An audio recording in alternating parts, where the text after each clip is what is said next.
CTV News with Carlyle Fiset.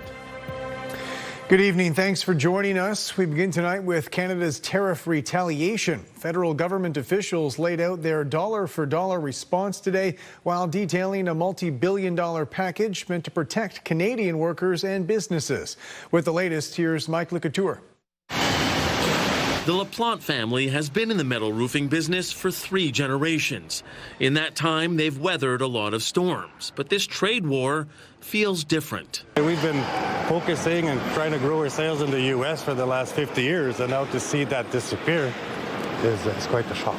It's why he and his son are welcoming the $7.5 billion support package from the federal government, including extra money for employment insurance. We're going to stand up for you. The federal government also released the nearly 700 products it's targeting in their dollar-for-dollar tariff package on American goods starting September 8th. Tariffs on U.S. steel and aluminum will go from 25% to 50%. Other goods seeing levies at that rate include perfumes and makeup and honey, among other things. Seafood products, cheese, and large kitchen appliances will be hit with 25% tariffs. We're also targeting products that will target states in the U.S. And so we're being wise and strategic to put political pressure. There will also be economic pressures on Canadians, and government officials couldn't put a number on how these measures will impact the economy on this side of the border. We will publish our estimate when we come to the budget 2026. But for the time being, I would say with the measures we're putting forward, this is really about supporting Canada, supporting worker communities and businesses.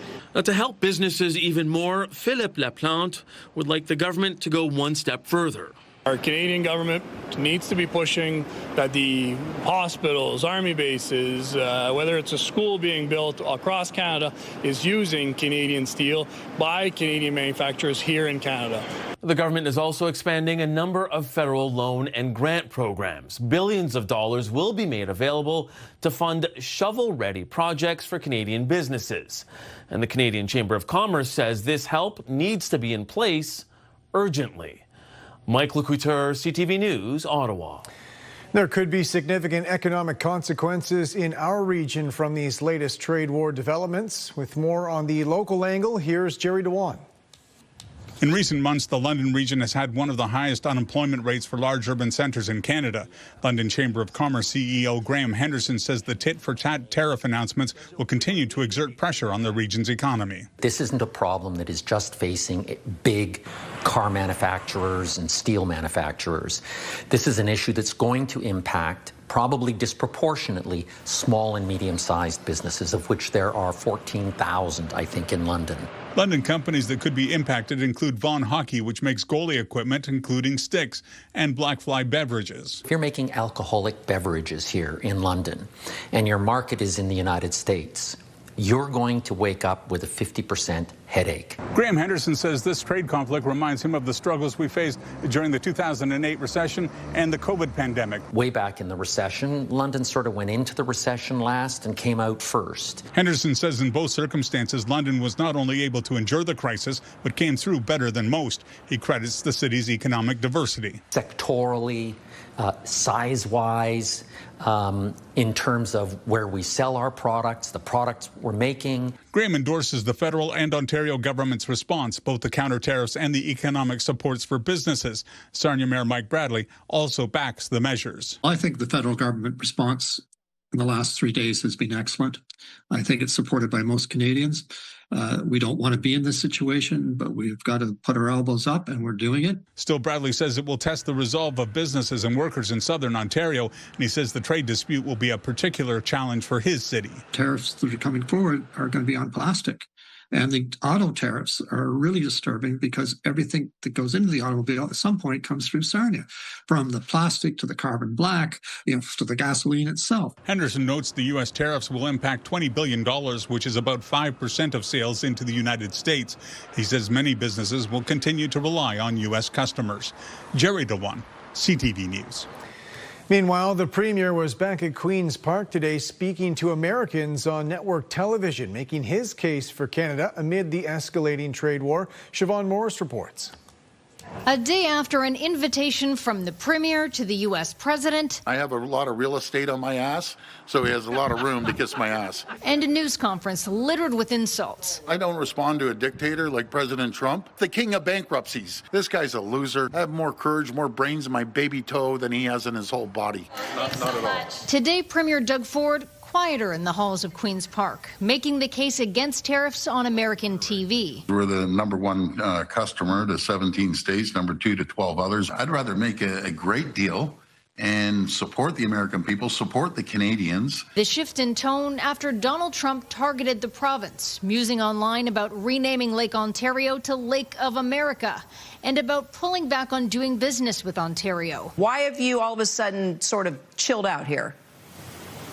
Well, you know something, he can throw them as much as I can. It's just not worth fighting back and forth and all the rhetoric. On this, opposition parties agree with the Premier. This is not WWE SmackDown. That's not going to feed families. That's not going to protect jobs. The NDP leader says the goal shouldn't be to land the best insult. This is about actually doing what we can do here in the province of Ontario. Like making sure governments are really prioritizing Ontario products and services and reviewing existing contracts. WSIB jobs going to Iron Mountain in the United States.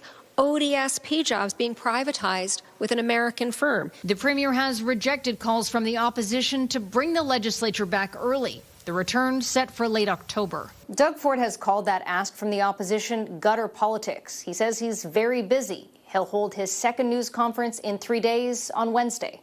At Queen's Park, Siobhan Morris, CTV News. Provincial government officials were in St. Clair Township today laying out plans for a nuclear power plant. They say the potential facility could create thousands of jobs, but it's still early in the process. With more, here's Sean Irvin. We're up against a very real threat in this country. Against the backdrop of a U.S. power plant, Ontario's Minister of Energy and Mines announced the next stage of a plan to potentially build a nuclear power plant on the shores of the St. Clair River, directly across from Michigan. We don't need to be dependent on America, and energy security is important. Which is why the government has committed to providing $500,000 to St. Clair Township. The money is earmarked to pay for consultations needed in advance of any decision. The discussions will include First Nations leaders. Until 2013, St. Clair Township was home to the coal-fired Lambton Generation Station.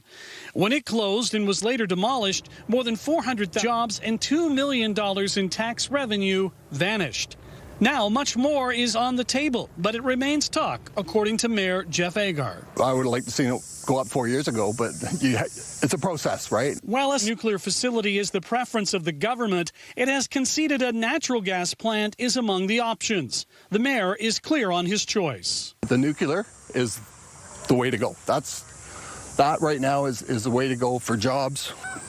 As a sign of the past still stands facing the United States, the question now is, how long will it be before a new future can be built here? But we are motivated to move fast and get this project done. The minister conceded a nuclear facility could take up to a decade, but the payoff, he insists, would be worth it. Of jobs for young girls and boys today.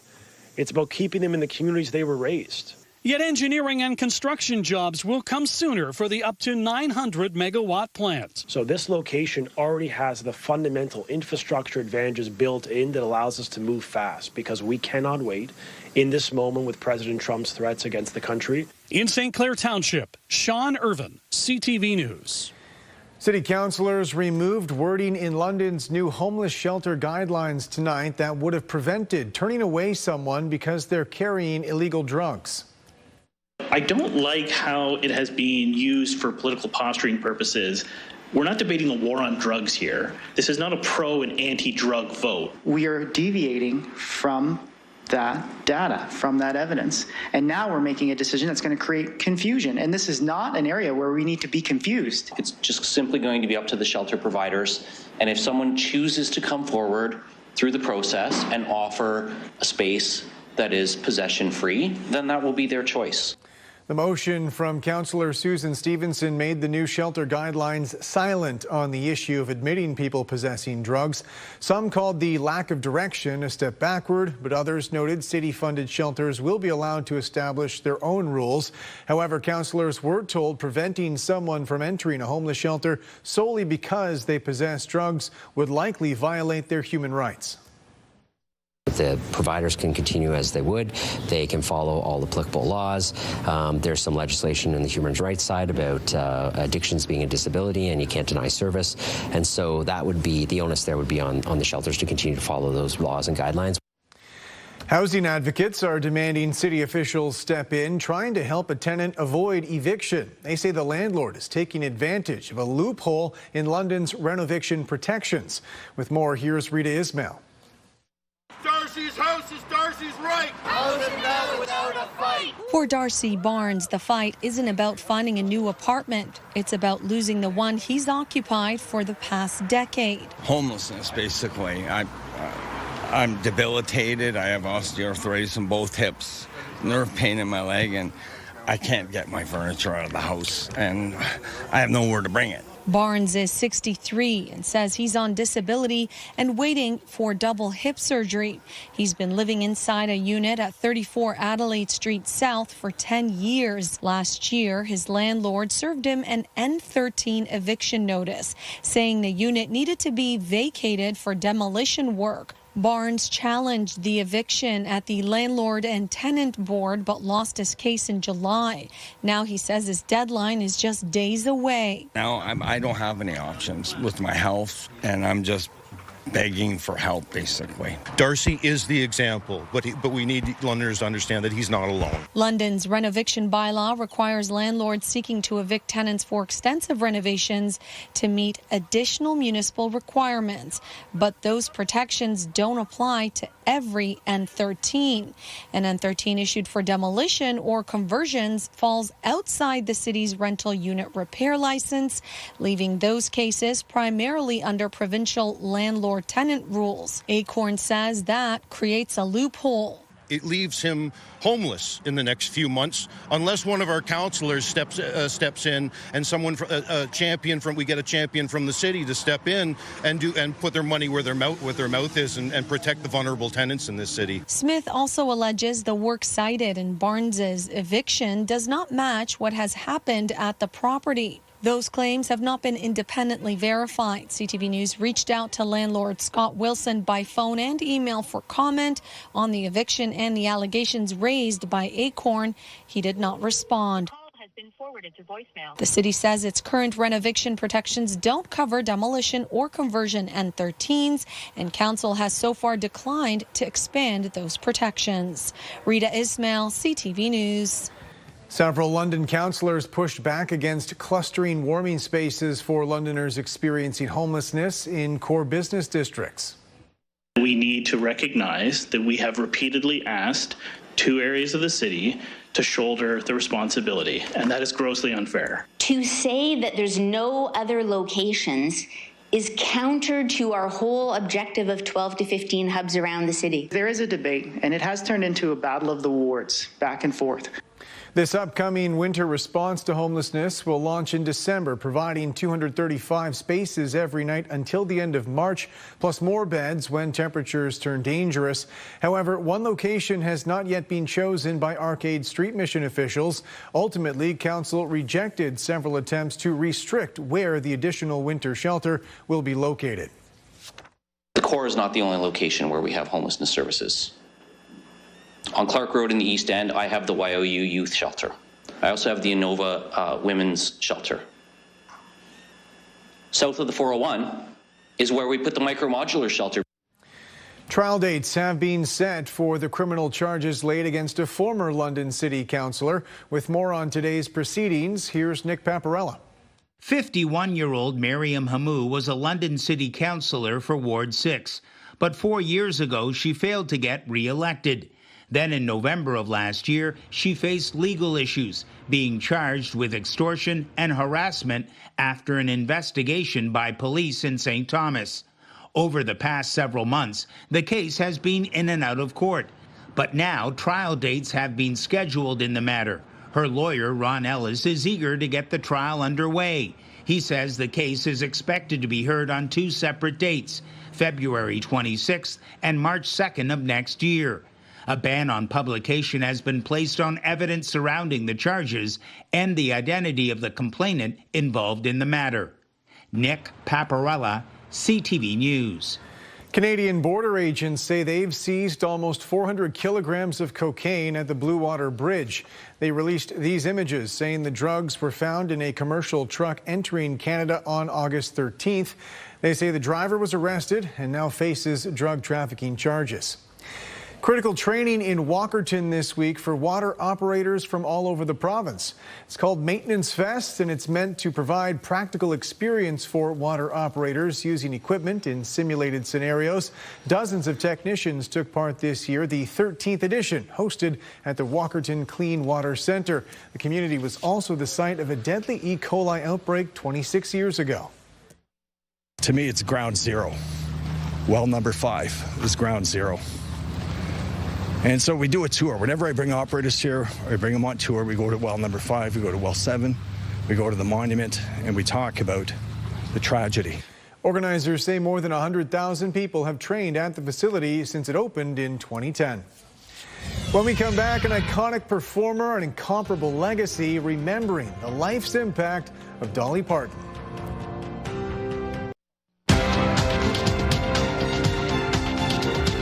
Markets on both sides of the border seemed largely unaffected by the escalating tariff conflict today. In Toronto, the TSX gained 244 points. In New York, the Dow added 160. The Nasdaq up 171. The Canadian dollar claimed a modest gain, 0.02 cents. On commodity markets, gold lost more than $3 an ounce. Oil fell $2.65 a barrel.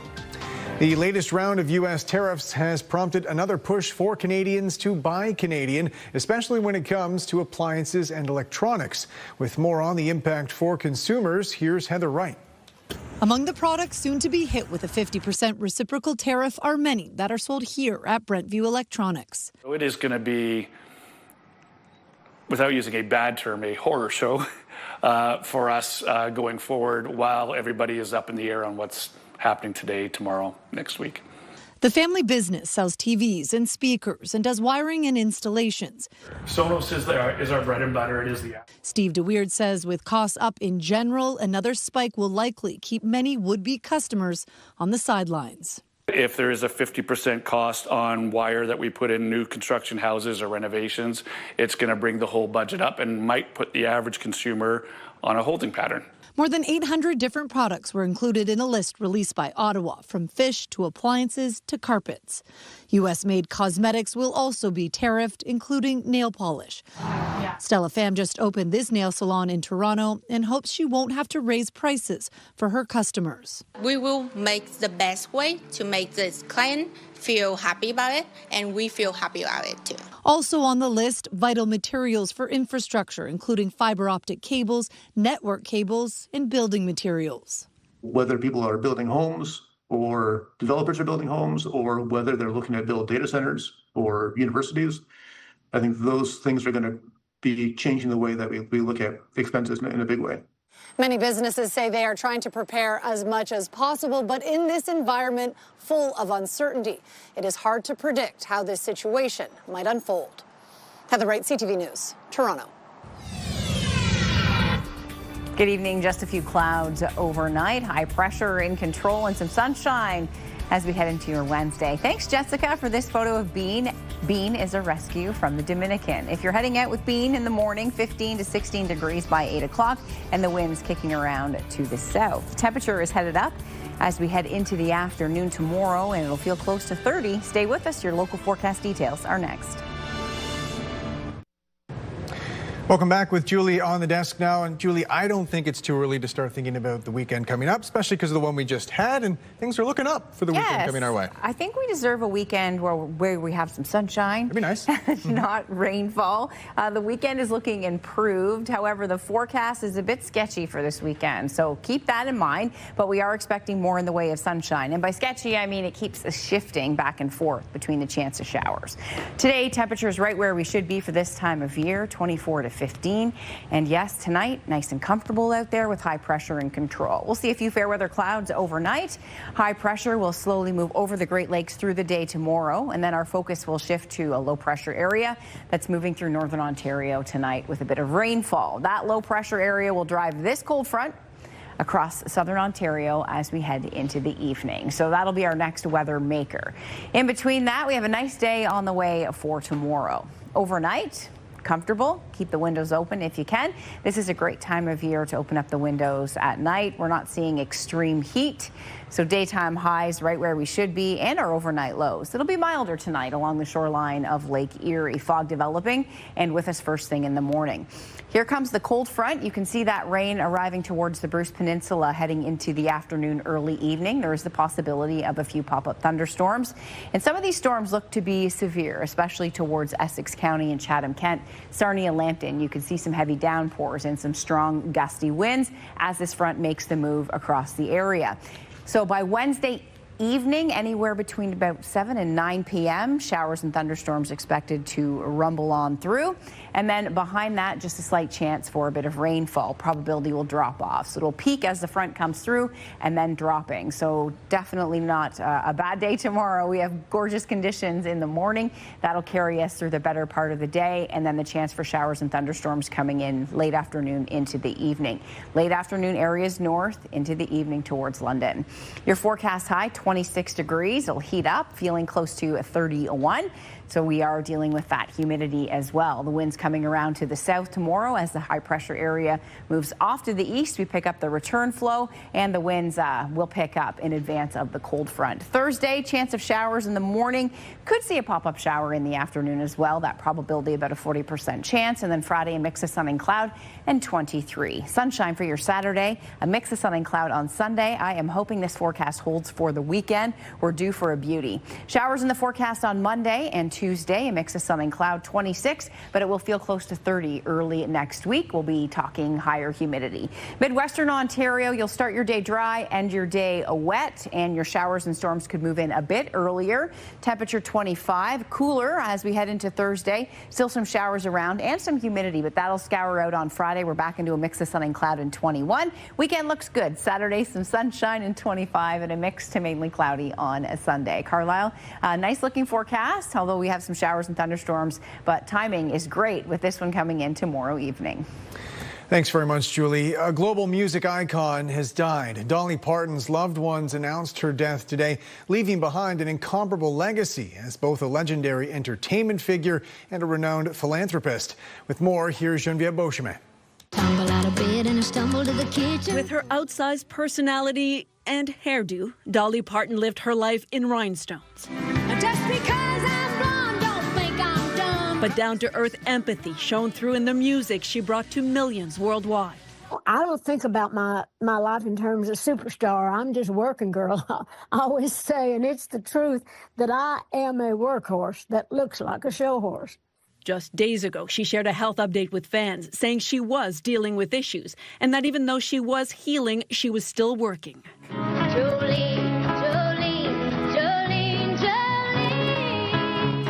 Dolly Parton often said, as she did in song, that she was a country girl's version of glamour.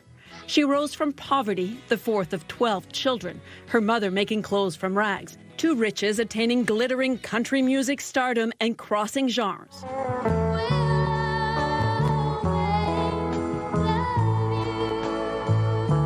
With her soprano voice, she delivered 25 #1 country hits, many of them she had written herself.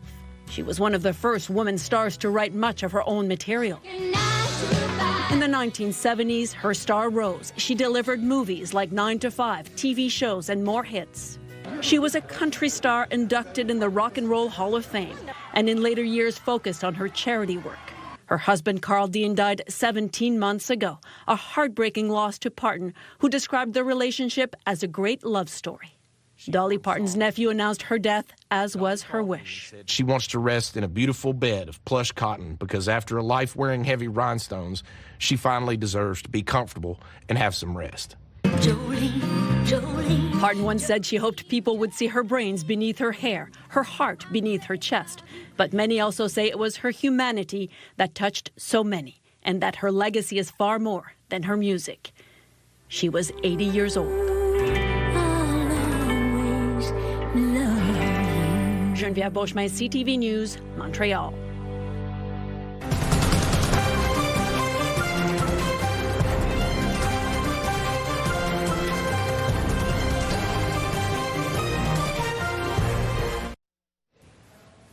Finally tonight, preseason preparations for Western Mustangs football. They're a week and a half out from their season opener, led by a new coach and quarterback. With more, here's Brent Lale. Rancourt. When 6'5" Jerome Rancourt escapes the pocket, it's a nightmare for defensive backs. That's a tough man to stop at full speed. Definitely not the corner's first choice to tackle when he rolls up. Go! The fifth-year quarterback from Quebec City is the new starter after Evan Hillock graduated. His transition from backup to starter comes as new head coach and quarterback guru Michael Faulds installs new schemes. I have him as a head coach, but most of the time he's our quarterback coach. So we've spent a lot more times, like a couple days before the camp started, we had a little retreat. All the quarterbacks went over the playbook, threw some balls. It's been very good. Touchdown Western, Jerome Rancourt. Rancourt has been used in third down and short yardage situations, which has resulted in him racking up 25 touchdowns over the past 3.5 seasons. Everyone knows he's a bruising runner. He can throw the ball a mile, but he's really worked on his accuracy and touch. So I think it's going to present some challenges for opposing defensive coordinators, right? Is he going to take off with his legs? Is he going to drop back and throw it? And then he always has a stable of running backs behind him, led by the nation's leading rusher in Ethan Dolby last year. When Jerome throws the ball, you have to be ready. He definitely has a ton of arm strength, but just working on those intermediate throws, like we were discussing before. Obviously, he could run the ball, he could throw the deep ball, but of course, just having a bit more touch is something that he's added to his game in the summer. In a season of change, he takes on an important leadership role. He's been grinding all offseason to handle the workload. The whole winter, I was also prepping for the CFL Combine as a tight end, but I knew the possibility of me coming back. Eventually decided that was going to be the way, so I was working with the guys a lot in the winter, working that, and then came back a couple weeks earlier in the summer to make sure we were ready before camp. Brent Lale, CTV News. That's it for us. Thanks for watching. For all of us at CTV News London, I'm Carlyle Fiset. Have a good night.